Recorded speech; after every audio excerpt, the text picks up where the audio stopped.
जो भी आपकी मनोकामना है, जो भी आपकी इच्छा है वो पूरी होती है। आपके जीवन में जो भी कोई दुख है, दर्द है, कष्ट है, उससे आपको मुक्ति मिलती है। जन्मों जन्मों के आपके संचित पाप कर्म कट जाते हैं। और ये मंत्र जो है माँ पार्वती ने दिया था, जो हमारे चंद्रदेव हैं उनकी माताजी को दिया था। और कहानी है कि एक बार राजा दक्ष जो है उन्होंने चंद्रमा को श्राप दिया था। और उसके पीछे कहानी है कि राजा दक्ष की 27 पुत्रियों का विवाह चंद्रमा के साथ हुआ था, चंद्रदेव के साथ हुआ था। तो चंद्रदेव उन 27 पत्नियों में से रोहिणी को सबसे ज़्यादा प्यार करते थे, सबसे ज़्यादा उसी को चाहते थे। तो बाकी की जो 26 पत्नियां थी वो हमेशा अपने पिता से शिकायत करती थी कि हमारे जो पति हैं, जो चंद्रदेव हैं, वो रोहिणी को ज़्यादा प्यार करते हैं और हमसे कोई ज़्यादा लगाव नहीं रखते, प्यार नहीं करते। तो राजा दक्ष ने बार बार चंद्रमा को समझाया, और जब चंद्रमा कहते थे कि मैं क्या करूं, ठीक है वो मेरी पत्नियां हैं, मैं समझता हूँ जो भी एक पति का कर्तव्य है वो मैं पूरा करता हूँ, लेकिन मेरा प्रेम जो है वो रोहिणी से ही है। ये बात राजा दक्ष को जो है गवारा नहीं हुई और वो नाराज हुए। एक बार वो नाराज हुए, बार बार उन्होंने चंद्रदेव को समझाया था, लेकिन फिर भी बाकी जो उनकी पुत्रियां थी 26, उनकी शिकायत रहती थी कि चंद्रदेव जो है रोहिणी को सबसे ज्यादा प्यार करते हैं।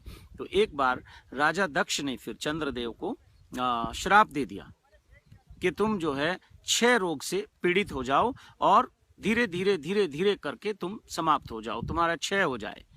जब वो इस श्राप का उन पे असर होने लगा और उनका शरीर क्षीण होने लगा, तो उनके माता पिता को बहुत चिंता हुई, उनकी पत्नी को बहुत चिंता हुई, रोहिणी को।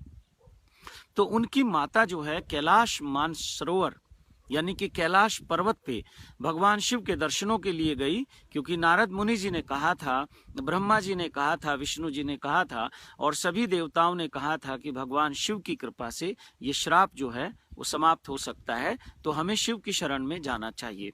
तो चंद्रदेव की जो माता जी थी वो भगवान शिव के पास गई कैलाश में, और वहाँ भगवान शिव तो उनको नहीं मिले, लेकिन माँ पार्वती वहाँ मिली। और जब उन्होंने अपनी एक सारी आप बीती सुनाई, अपना कष्ट, अपना दुख उनको बताया, तो उन्होंने कहा कि आप इस मंत्र का जाप करो।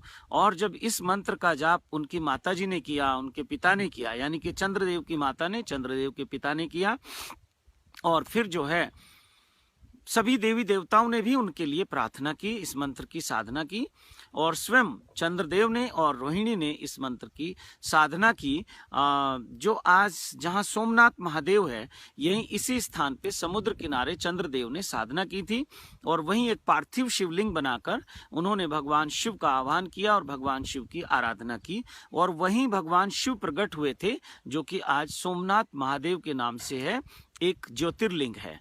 तो ये कहानी बहुत प्राचीन है, वेदों में, उपनिषदों में, पुराण में है, और शिव पुराण में इसका वर्णन है।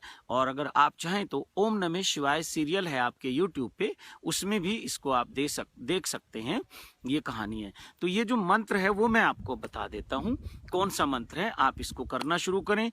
ये मंत्र है ओम नमः शिवाय, ओम मृत्युंजय महादेवाय नमोस्तुते।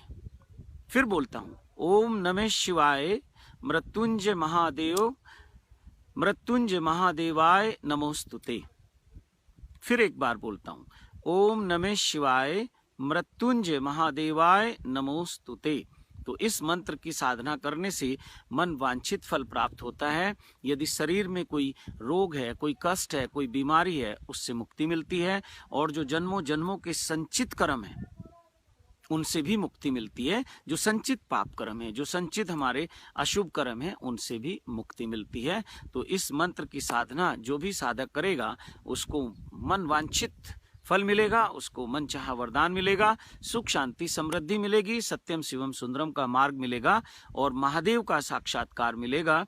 क्योंकि जब चंद्रदेव ने इस मंत्र की साधना की तो स्वयं महादेव को वहां आना पड़ा, उनको दर्शन दिया और उनको आशीर्वाद दिया कि आप जो है इस 6 रोग से मुक्त हैं। लेकिन श्राप से पूर्ण रूप से मुक्त नहीं हुए वो। भगवान शिव ने कहा कि दक्ष प्रजापति ने आपको श्राप दिया है तो उसका कुछ असर रहेगा। तो उन्होंने कहा कि आप जो है शुक्ल पक्ष में एक एक थोड़ा थोड़ा करके, रत्ती रत्ती करके, एक एक अंश करके आप बढ़ना शुरू हो जाएंगे और पूर्णिमा के दिन आप पूर्ण हो जाएंगे। और फिर कृष्ण पक्ष में आप एक एक अंश, एक एक रत्ती कह सकते हैं, या एक एक अंश कह सकते हैं, या आंशिक रूप से आप क्षीण होना शुरू हो जाएंगे और अमावस्या के दिन आप लुप्त हो जाएंगे। तो भगवान शिव की कृपा से आज जो चंद्रदेव ब्रह्मांड में नक्षत्रों में आज विराजमान हैं और हमें उनकी आशीर्वाद कृपा मिलती है। चंद्रदेव भी एक ग्रह है, नक्षत्र हैं, और हमारी जो राशि है, जो कुंडली है, उस पे उनका प्रभाव अक्सर देखा जाता है। और चंद्रदेव की कृपा अगर जिस पे हो जाए तो वो शिव भक्त हो जाता है, और चंद्रदेव की कृपा हो जाए तो उस व्यक्ति के भीतर शीतलता, शांति, आनंद, ये सब प्राप्त होता है। और फिर देवादिदेव का अगर दर्शन हो जाए तो फिर कहना ही क्या है।